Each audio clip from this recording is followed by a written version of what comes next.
If your WhatsApp calls aren't ringing even when someone's trying to reach you, don't worry. In this quick tutorial, I'll walk you through how to fix it step by step. First, make sure your WhatsApp is fully updated.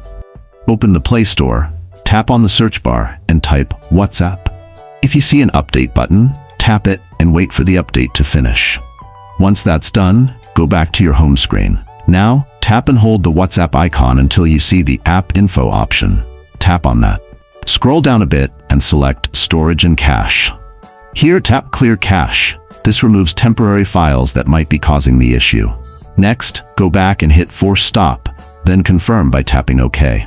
After that, return to your home screen and restart your phone. This helps refresh background processes and ensures WhatsApp starts clean. Once your phone restarts, try making or receiving a call.